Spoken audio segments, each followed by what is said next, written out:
Hello,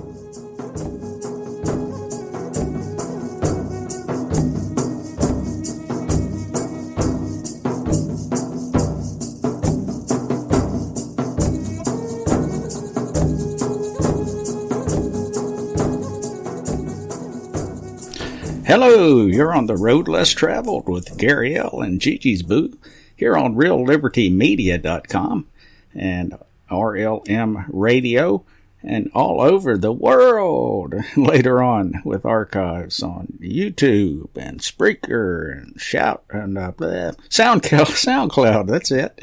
Yeah, here we are. And guess what? GGsBoo is in the middle of a big mess. It seems, see, her mom and dad and the rest of her family live down in South Carolina. Near, it's just not too far south from Charlotte. And right now, the remnants of that storm have crashed into there. And they're under a tornado warning, and I got a brief communication telling me that there were trees flying and cows and witches and the dogs were hiding, but seriously, a very, very serious situation down there. And if she is able to, she will be calling in on Skype. So we'll see. Hope everything's going okay down there. But you know how that is. That storm system rolled up. It was predictable. And of course, her mom and dad are getting up there, and other family members there. So she felt it wise to try to lend a hand if possible there. So here we are doing solo, at least for the moment. And hello everyone out there. Oh, no more SoundCloud. I wondered about that. Yeah, SoundCloud, I guess, went the way of the dinosaurs. Well, that's okay. We have plenty of outlets, and who knows? The shadow knows.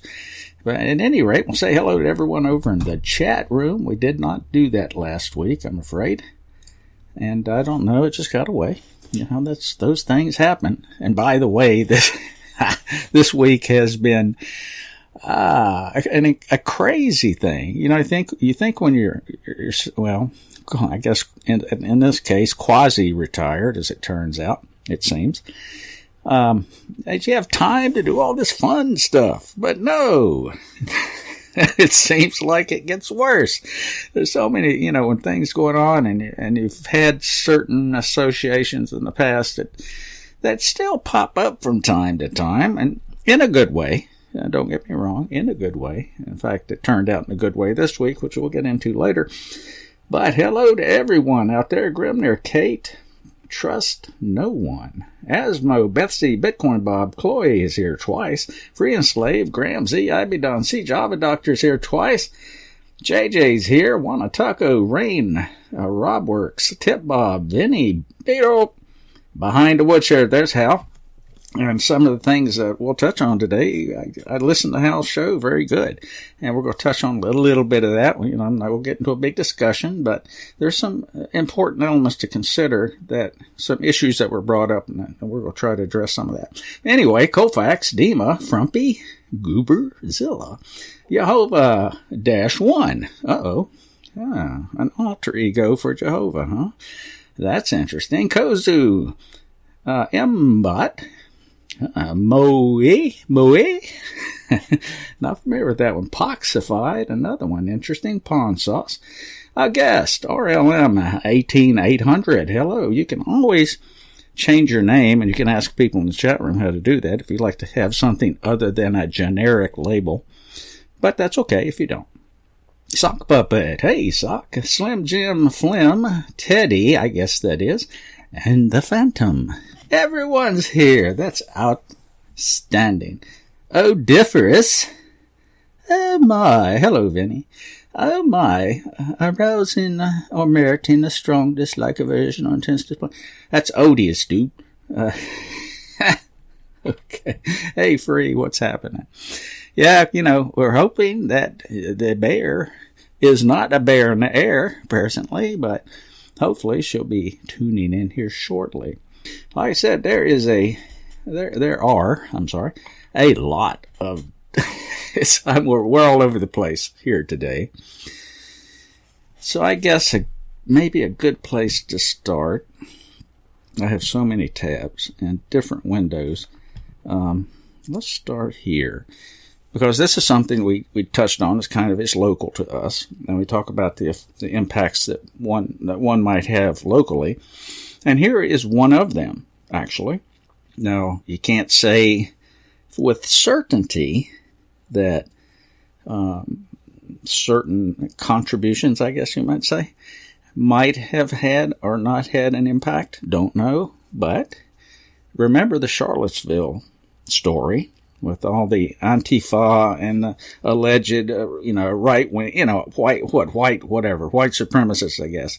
All these labels being thrown around, which my estimation, having been there, you had a few of these and you had a few of those. But most people are just regular people who happen to have an opinion. Okay. And of course, in these days, if you have an opinion that isn't popular, you become labeled. Oh, no, you're Antifa, or you're a Ku Klux Klan, or you're Nazi. It's ridiculous. But at any rate, it turns out the judge, back up. I went up and I sat through the something called a demurrer hearing. Demurrer, it's a hard word for me. Demurrer hearing. And the judge made a couple of rulings at the time, but he held the rest of it back because he wanted to do some research. Okay. One of the big things, huge things, is the question.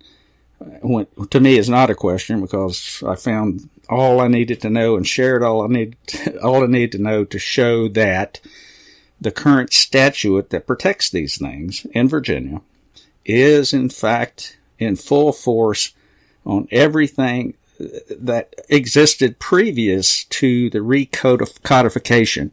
They go through all this crap where they'll update, I guess, for lack of a better term, they'll update laws, and that's a good thing. And they'll repeal some things that are no longer applicable, or they'll modernize some things. And that happened, over time, several times actually, for the Virginia Code. So the applicable code here, the city is trying to claim that because this statute, all the statutes actually, were recodified, I think, in 1998, that only statutes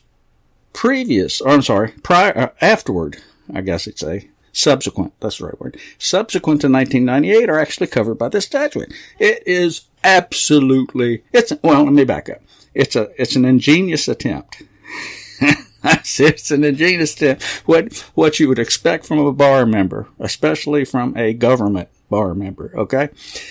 But, as it turns out, as part of the demurrer, that was one of the arguments, the judge rules that this lawsuit that was brought by the conservators against the city, in other words, the suit was brought to prevent the city from removing the statues, okay, based on the law. Okay, the judge held that the suit can go forward.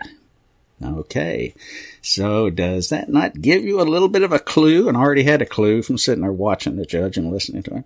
I already had a clue how he was going to rule on this. So it's, as they say, a blind judge could see that as this suit goes forward, the city is going to get their butts kicked, because the judge is going to rule that the injunction that's being sued for, the injunction against the city, will stand as a permanent injunction based on that law. That's my prediction. And I think it's pretty well founded, because the same judge will hear the same lawsuit that did the demurrer hearing. So that is kind of a little bit of a clue. But anyway, that's actually good news. And if you're one of these folks that wants the system to abide by its own rules. Okay, and I think Hal talks about that in his show, Behind the Woodshed, 3 to 5, Real Liberty Media every Sunday. I think that's one of the angles that he approaches things. So, they want all these rules. Well, by God, they got to live by those rules too. You just can't make stuff up as you go along. Well, they do, but anyway. So you create actions to challenge that, and that's what's happened here. And so far, looking pretty good. So that will slap them down. There are two directions this could go, assuming that the judge, rules in favor of the injunction. It could be appealed, okay, which it probably will, knowing how governments are. Probably appealed at great taxpayer expense, I might add. So the folks up there who might be listening to this might get a clue that they might want to lean on the city to withdraw all this, to recant those 3 council members, back off, whatever, forget it, because you're costing the city a lot of money and you're probably going to lose. Okay? Okay, that's enough on that. But anyway, I thought that was a pretty interesting turnout. So now I'm waiting to see when the actual trial, if you will, is scheduled. And check that out. You go up there and Real Liberty Media on the scene. So, yeah, that'll be fun. Okay, where to go from here? One of the things, okay, I'm going to digress here really badly. Sorry. One of the general criticisms I've heard, and not directed toward any particular show, I'll take heat for it, is some people believe that the manner in which some of us broadcast is not up to speed, I guess, with what one would expect in a popular broadcast that might be listened to by billions and zillions of people. Now, of course, that's coming from someone who has a background in corporate media. Okay, so take it for what it's worth. And it's all the preliminary talk to get to the point. All the preliminary talk and how's everybody doing, and this is what's going on today, and this is what went on last week, apparently to them is very off-putting. And it doesn't, that they believe we should launch right into the topical information. Well, you know what? For me, personally, and I think I can speak for GGsBoo here, if that is off-putting to them, then they're probably listening to the wrong show. The people here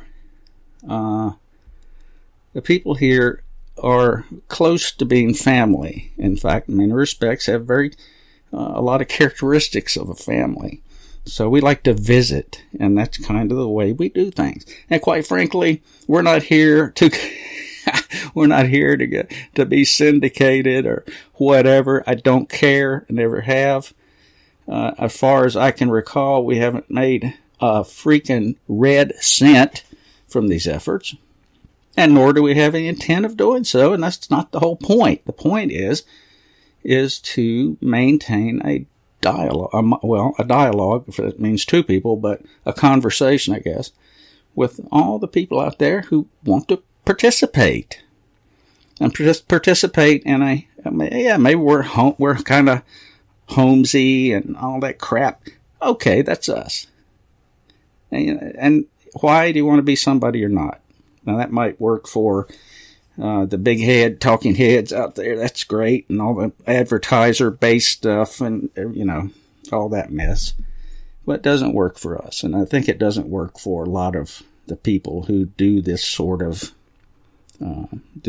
thing. Kind of as I don't want to say it's a hobby. I mean, there's a passion behind it or you wouldn't do it.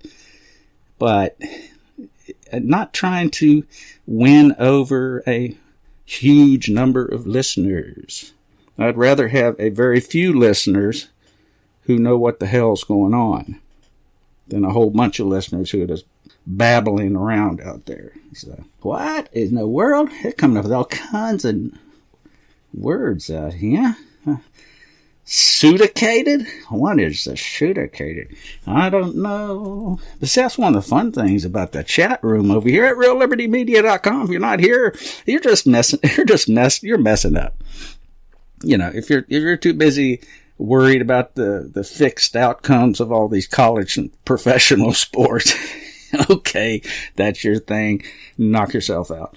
But come on over here if you really want to meet some great people at reallibertymedia.com in the chat room, where they do all kinds of fun stuff. They have dictionaries that's set up in the chat room. They have the weather you set up in the chat room. They even play Trivial Pursuit. That's actually a program here when no one else is looking. But all the fun stuff over here at reallibertymedia.com. Okay, I've dragged that out long enough. So let's go ahead and let's jump right into something here. And Hal was talking about, and everybody, I guess, is talking about, of course, the Las Vegas event. I'd just like to preface this here. If you look into the abyss long enough, it does more than look back at you. It defines you. I used to be all about truth-seeking, but the truth can make you sick or kill you. That's why we have so very few real journalists. If you challenge the wrong people, they will kill you, and they'll get a good night's sleep. And there are countless examples. That's a quote that I found from an artist actually an activist kind of artist by the name of Robert Preston. I think it's something that folks need to really think about. Okay. And that's kind of leads me into the area of something called a confirmation bias. So let me say that again. A confirmation bias. And a characteristic, it's kind of an odd term, but it's called a frozen lake. Now, some of you might have heard that term before. We all have confirmation biases to some degree, and we all have our own personal frozen lakes. And what that is it's something, well, where is the ice the thinnest on the lake? It's right dead in the middle, isn't it? You wander out into the center of the lake where the ice is thinnest. And so it's kind of akin to a confirmation bias. So we can be so focused, so, we know that this is what's behind something or whatever, that we wander out into our frozen lake and we'll break through the ice and drown. Now, having said that, it's up to our associates, if you will, to remind us and reach out and grab us when they see us wandering out onto whatever our frozen lake consists of. This is something that happened to me this past week with respect to the Las Vegas event. I heard the initial, the taxi cab audio actually was what set me off. I heard that. I immediately concluded that there were multiple shooters based on what I was hearing. And I was listening to the characteristics of the sounds of the weapons, and I had pretty much in my head that there were particular type weapons being used, and then I start talking about it. And let's just say this, some of the tribe members who are very well positioned to understand these dynamics in a more modern sense than I, reached out and said, whoa, dude. Yeah. Great idea. We're thinking the same thing, but here's some additional information that you probably don't have. So based on that additional information, I had to step back and pull myself off my frozen lake and analyze what I heard based on the new and including the new information that I was given, and radically altered my point of view. Okay, and I'm not pointing out this particular case as anything special, but I think it applies to lots of things that happen. And some of the tribe members suggested that it's a very dangerous thing when people are so quick to immediately jump to conclusions. That so for some reason this big group is behind everything and everything's a fake and everything's a fraud. And while there are certainly instances of that, the danger exists where we are predisposed to immediately jump to those conclusions without checking ourselves and double checking. And if you want to do journalistic things, that's stuff you have to do. I mean, you can sit here and become almost said a name. You can become something like from Austin, Texas, and beat on tabletops, and this is, and immediately and always spout this mantra about they did it, and you might be right many times, just might be, but you can't do your journalism that way. So you have to take every little piece, and that's where I guess it's hard. It is hard. You have to break things down into very small elements and examine each one separately, and either come to a conclusion about that particular element and then set it aside, or it remains as a question. Then you move on to the next element. Don't get sucked into this frozen lake of looking at the big picture, trying to put it all together in one big... No. It's not going to work.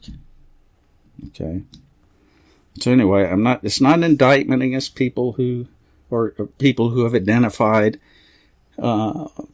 shaky events like the Warren Commission and Oklahoma City and 9/11. Clearly, lots and lots of questions remain, and lots of evidence that the official story is just not correct. It is.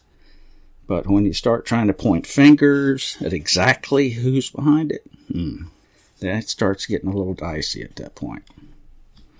So anyway, just wanted to share that, and that quote from Mr. Preston seemed to be pretty appropriate to that.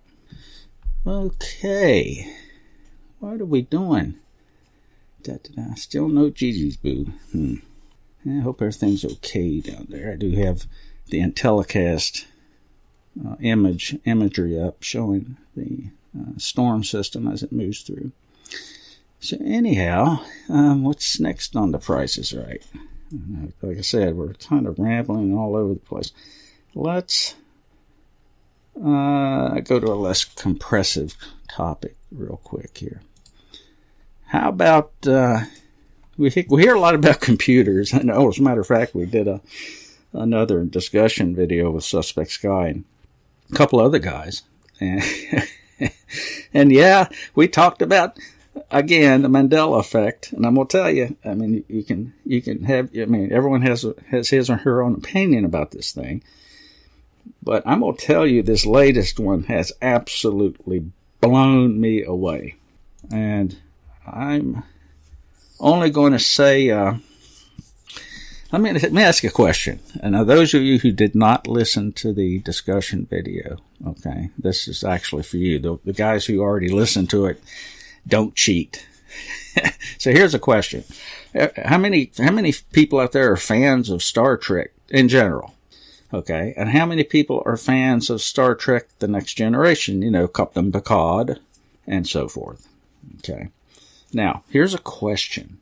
Is there anything that you recall about Captain Picard, in as far as any particular inanimate object that he seemed to have an interest in, and on numerous episodes? Maybe in his ready room. Okay, I'm just going to leave that question there and let you guys mull over that. If you have a thought, throw it in the chat room. But then we'll go back to that later. But for the moment, let's see what BBC, the British Broadcasting Corporation, has to say about technology. Guess what? We've heard a lot about computers and brains and interfaces and all this stuff. Here's a new spin on it. Computers are being trained to beat you in an argument. How neat is that? We've come to accept that, like, artificial intelligence is really good at analyzing a lot of information. But what if artificial intelligence were able to handle the most basic human tasks, such as navigating the minefield of subtle nuance, rhetoric, and even emotions to take us on in an argument? Of course, we all know, or many of us know, I guess, that Kasparov played. Gary Kasparov played against the IBM Deep Blue supercomputer in chess. Kasparov being like the world guru of chess, and the computer beat him. Okay, now game theory and game playing for computers, that's pretty straightforward. But what about arguments? So their aim now is to teach computers how to increase the pressure in a feisty exchange over things like a parking space, or to resolve whose turn it is to take out trash bins. Machines that can argue would inform debate, helping humans challenge the evidence, look at alternatives, and robustly draw conclusions. Are you starting to become concerned a little bit? You should be. It is a possibility which could advance decision-making on everything from how a business should invest its money, and governments, by the way, to tackling crime and improving public health. But of course, this is a very complex assignment for a computer, which has created a new field of computer computation, I suppose, a field known as argument technology. Some of the data comes from domains like intelligence analysis, some from specialized online sources, and some from broadcasts such as the BBC. And new methods are being used to teach computers how arguments work and how they develop. So this is all tying together. We hear all these little snippets about how you can have brain interface with computers, how computers are being trained to predict your behavior based on your thought patterns. Okay? So all this stuff, there's a transhumanism tie-in to all of this. And it starts getting a little bit scary when, then you have self-driving cars and all that, which could easily interface with all this technology. So, it's the Big Brother thing, as many would say, is alive and well and could be happening. Yeah, as Grimmer points out in the chat room, it's a shame that so much of this cool technology is being used for evil purposes. Yeah, that seems, and when I guess look at the corporate side, and everything boils down, my opinion, everything boils down to the bottom line of profit, of money. So we look at this and when I discovered, after doing some research, of course, we all know how corporations are formed, right? The state, you apply to the state, and the state issues corporation. Delaware makes most of its income from corporate filings and fees and so forth. But what about revoking a corporate status? What's involved in that? Now, you would think, logically, that if, the reasons that a corporation's formed, it has to be for a lawful purpose and all that good stuff. But when they start doing unlawful things, demonstrably unlawful things, well, why not just revoke the corporate status? Well, it's not that easy, it turns out. It turns out that there is no process to do so. I was shocked. The best advice I received on that whole concept was that the Attorney General of a state would have to investigate, file charges against a corporation, and the court would have to revoke the status. Now, how likely you think that is to happen? Fascinating, huh? Fascinating when you start looking at what a corporation really is and what the deep, dark origins of the way distant past origins of corporations. Very interesting. I'll just leave you to that thought. Let's go ahead and drop this in the chat room so you can take a look at this nutty article from BBC. Okay, now this is where it's going to get kind of, I don't know what word to use.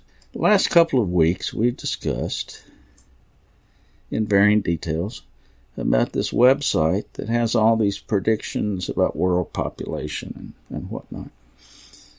And interestingly enough, no one has seemed to have much of an interest in that. And I mean, wow, that's pretty shocking to me when I think about it. When you think about that, this particular website has projected somewhere around a 200 million plus person decrease in population in America within the next 8 years, I would think that would catch someone's attention.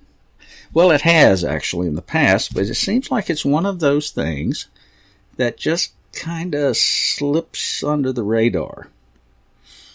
Now, this website I'm referring to is called Deagle.com. And Deagle.com has been around since, the copyright on it started in 2003. So it's been around a while. And what's really interesting about Deagle is I discovered it some time back, and it was only accessible, so not all of it, but much of it was only accessible if you knew the actual hyperlink. So it was actually in the deep web. Now it seems like this has been an off and on situation, apparently, based on the record I'm reading, that sometimes they go dark and sometimes they kind of come back and other times it's like weird. But what I found interesting, one of the browsers, I use several different browsers. One of the browsers I use is Avast Safe Search. It's kind of a cool browser if you use Avast antivirus.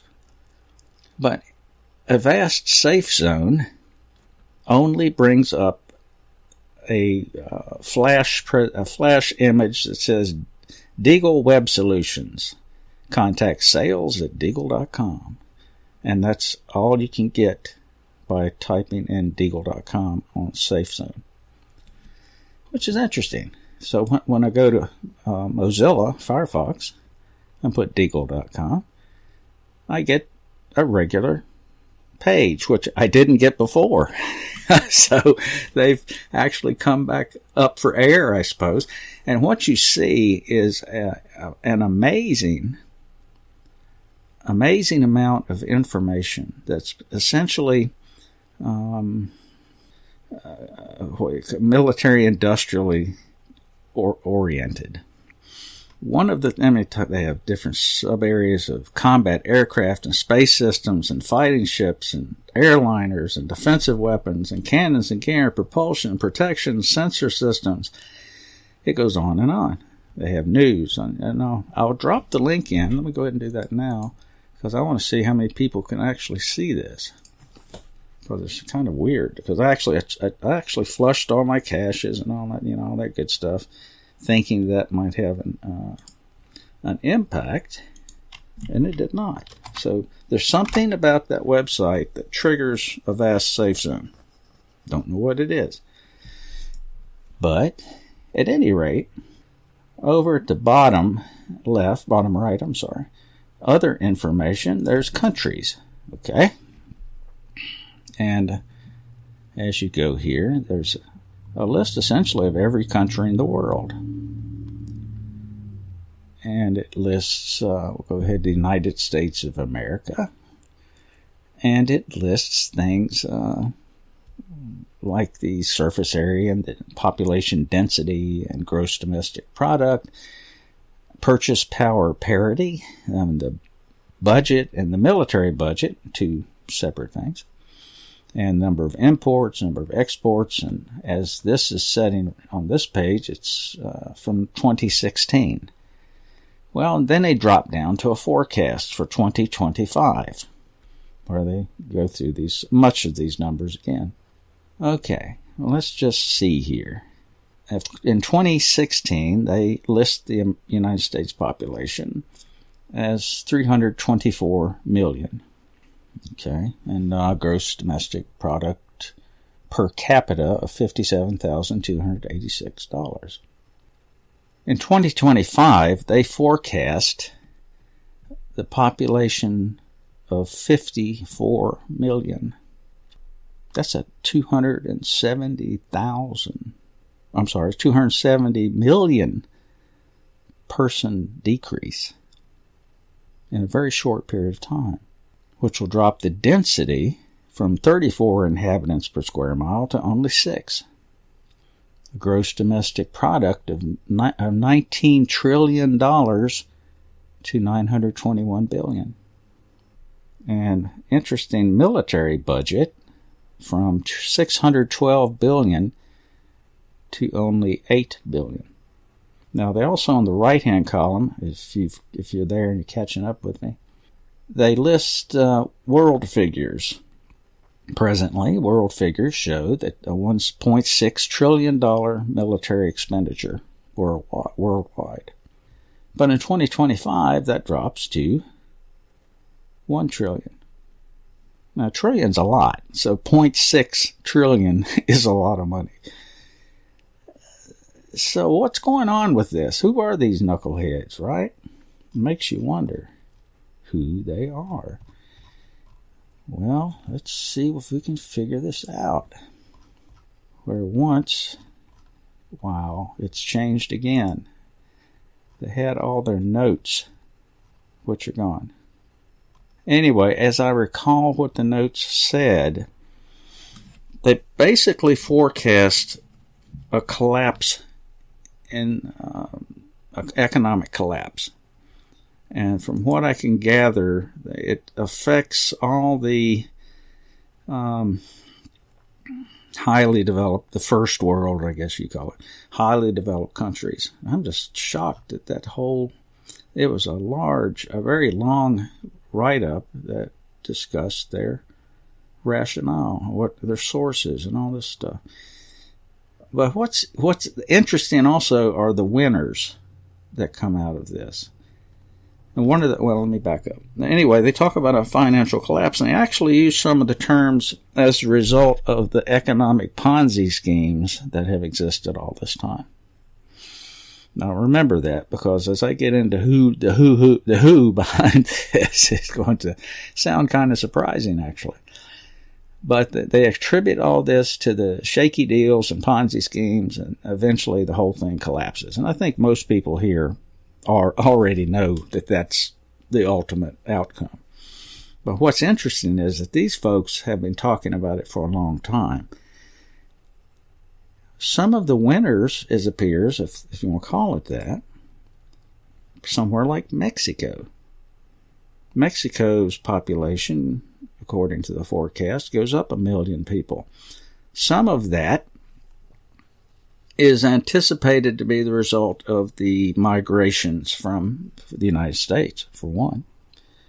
And Canada also, it goes down some, but not as much as the United States. But apparently, the bottom line is that they suggest that there's going to be a tremendous amount of,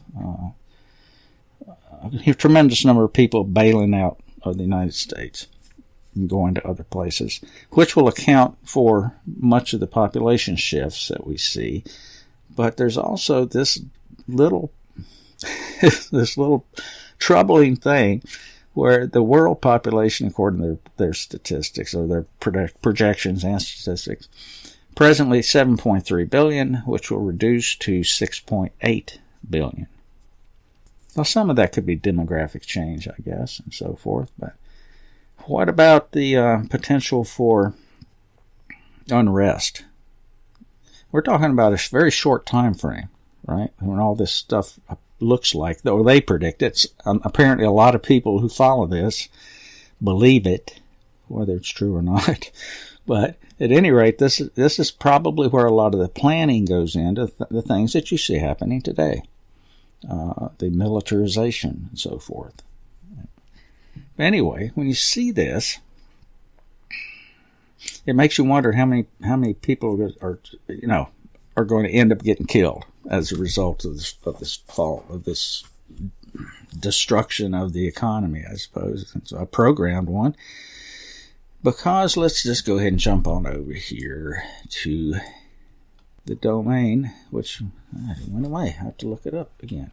Anyway, the domain is registered to an Edwin A. Deagle Jr., and who lives down in North Carolina, not too awfully far from Fayetteville, but has apparently at one point lived in Fayetteville and also in Virginia Beach, Virginia. Very consistent with someone of a military connection. Okay? And that's okay. It's pretty cool. But I'm sorry, Edward A. Deagle III is who lives down there. Edward A. Deagle Jr., now I can't show that there's a direct connection, but it kind of suggests that maybe the third is the son of Junior. Okay, it's kind of an unusual name, I guess you'd say. Edward A. Deagle Jr.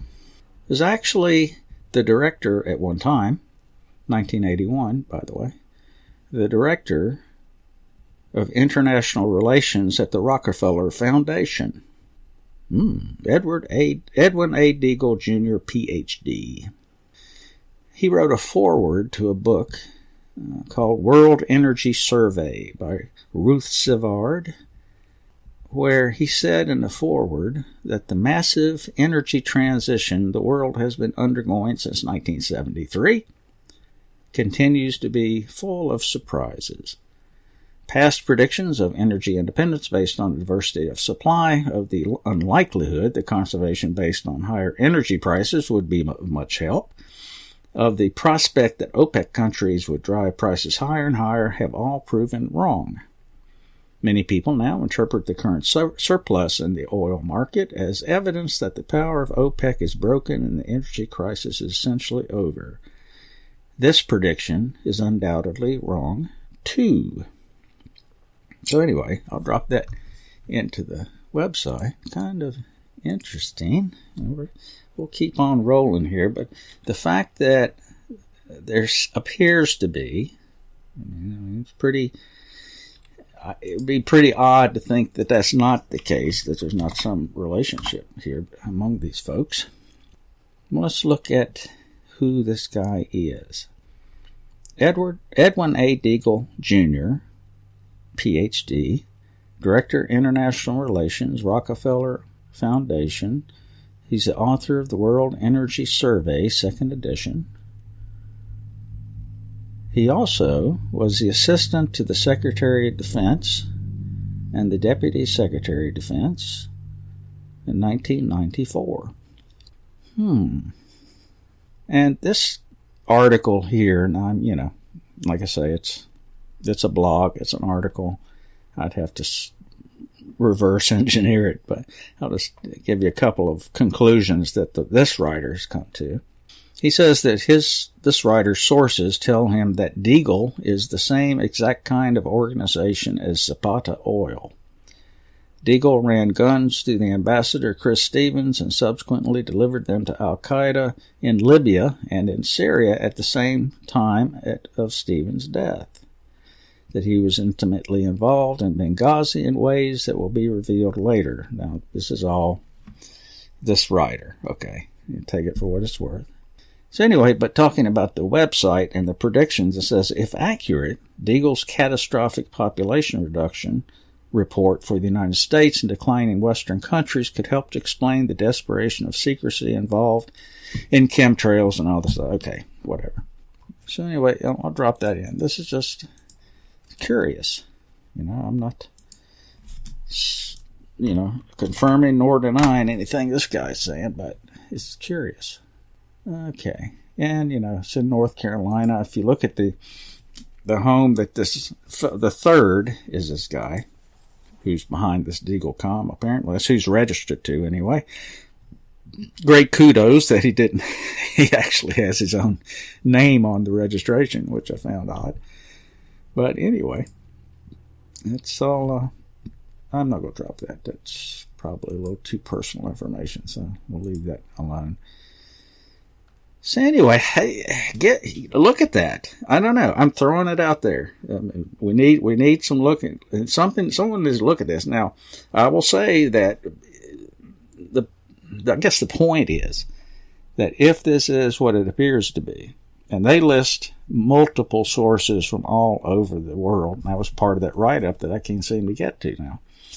But if that's true, then there are a lot of people who look to this kind of predictive analysis to determine what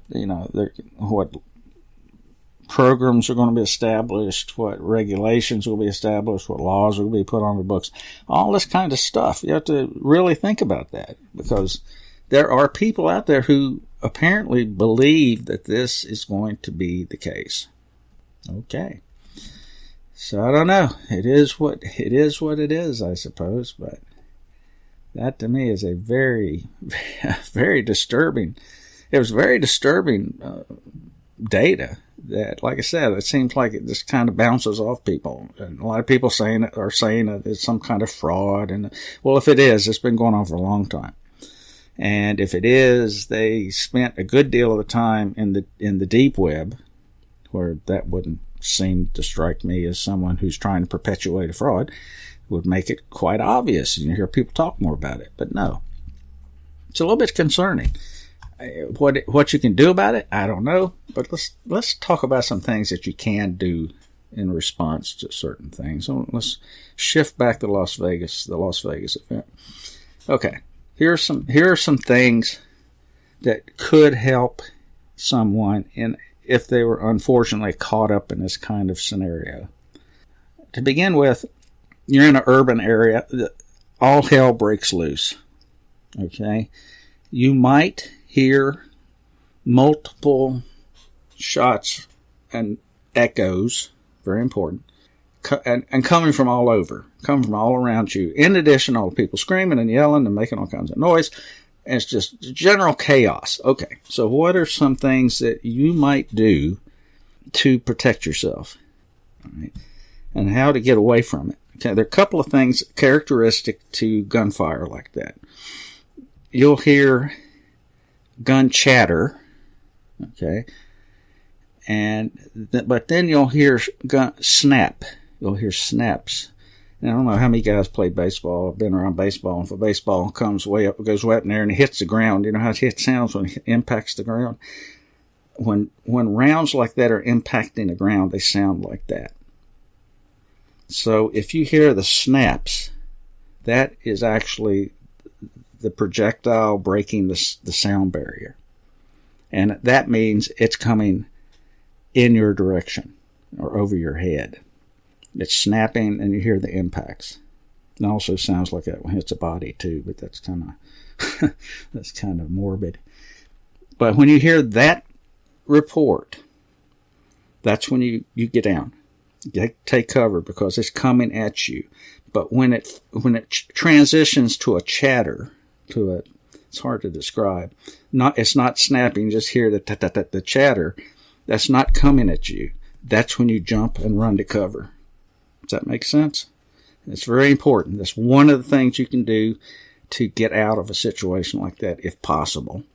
One of the other things that came up about the number of rounds and so forth, an inexperienced shooter shooting from a high perch like that, if they don't understand the characteristics of the ballistics, if you will, when you're shooting downhill, your shots are going to go high based on if you have it zeroed on the level surface like most people do. When you're aiming downhill, your shots are going to go high. And the reason for that is because the gravity is affecting the bullet differently than if it's on the level or if it's pointing up. Does that make sense? So odds are that this shooter may have been shooting high for the first little while.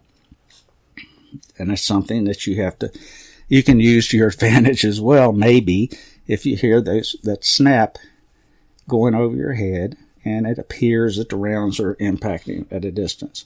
So you can use that as Hal made a comment to rush the building. That could have been a very good thing to do in this case, because if the guy's shooting high, you're going to continue to go underneath those shots. Okay, just something to bear in mind. We try to do things, or how do you protect yourself? You don't. It's just, I don't know. It's just bad. It's bad juju. But those little things, understanding those little things might help in a situation. I don't know. Well, where are we? All right, let's slow it down. We're getting close to the end. So, how about all you do-it-yourselfers out there who like to tinker with stuff at home? And if you're like me, it's all about saving. It's all about saving money. So if you're not handy, you can always fake it. Here's a little cheat sheet you can use to fake some simple home repair tricks. Okay, how many of you guys ever had suspected a leaky toilet? Okay, you're not sure, but the water just gradually seems, your bill's a little bit high, but over time, of course, a little bit of a leak can cost you money. But something you can do to check a leaky toilet is go buy a little pack of Kool-Aid, take the lid off the tank, and dump the Kool-Aid in the water in the tank, and go away. And come back after a while and look at the water in the bowl and see if it's changed color. If it's changed color, you got a leaky valve. You probably need to replace it. And who has squeaky doors and hinges and on cabinets? I guess we get used to it, but wouldn't it be nice just to fix it? But you really, WD-40 is okay, but you might not have it around. There are some characteristics to WD-40 you have to be careful about. But if you don't have anything like that, guess what works? A can of Pam, the cooking spray. Cooking spray works really well on squeaky hinges. All right. Okay. What happens to these screws? Who has screws that continue to back out of something? Especially like on hinges and like a cabinet hinge or something like that, or for whatever reason they continue to back out. You can help nail them down, if you will, by using a thin coat of nail polish. So you can just take like clear nail polish and paint the screw with it, and then screw it in. And that'll help hold it in place. All right, what else we got that might be good? Crayons. It's kind of neat. If you have like nail holes, how many guys ever seen these places, especially the cheap work? And I think a lot of you guys can identify with this. When you walk in, you see where finishing nails have been driven in, but they didn't fill the holes. How hard is that before you paint and finish to caulk or to wood putty or caulk the holes, and then but they don't do it. But you can find a crayon of a matching color and use that to fill the holes. And of course, using tape for caulk. I think most people know that trick. Oh, how about that nasty light bulb that broke, and now it's stuck in the socket? And how do you get that out? Well, I have a way. Make sure the power's off, of course. The switch is off. Personally, I'll use a set of needle nose pliers and back it out. But these guys use a potato. They say cut a potato in half and push the soft side onto the broken bulb and turn it until the broken glass is stuck in the potato. Interesting. And of course, you can use if you have a stripped head on a screw, you can use a rubber band over top of it and put the screwdriver in. Helps grab a purchase on it. That works often. Okay, let's do one more. Let's find something that's good. Oh yeah, hardwood floors. Don't you? I love hardwood floors. However, as they get old, they will squeak, right? You start getting the board squeaking. Now, actually, stairs will do this too. The treads on stairs will do this. But you can use baby powder in between on the floor so it gets down in between the wood pieces. And that will help get rid of that squeak. So anyway, I think that's about all, except I would like to end up with a joke. Okay, how about a joke? Anybody like jokes? Who likes jokes? Let's end up with this one. Okay, here we go. And I have a couple of people in mind particularly about this, but I won't name them. I think they'll know who it is. I met an older woman at a bar last night. She looked pretty good for being 60 plus years old, In fact, she wasn't too bad at all. And I found myself thinking she probably had a really hot daughter. Yeah, so we drank a couple of beers, and she asked if I ever had a sportsman's double. I said, wow, what's that? And she said, it's a mother and daughter threesome, dude. I said, whoa, jump back. And my mind started to embrace that idea, and I wondered what her daughter might look like, And I said, no, I haven't had anything like that. And we drank a little more, and then she looked at me and said with a wink, well, tonight's your lucky night. I said, doggies, here we go. So we went back to her place. She walked in, and she put on the hall light and shouted upstairs, Mom, you still awake? Oh, bam. Well, that's it for us tonight. Hope GGsBoo's okay. She did not check in. So, we tried to fumble and fuss through this as best we could. And, of course, now I'm going to check and see what's going on, if I can make contact. So anyway, hope everyone does well, and we'll look forward, hopefully, to seeing you next week here on The Road Less Traveled. Good night, guys.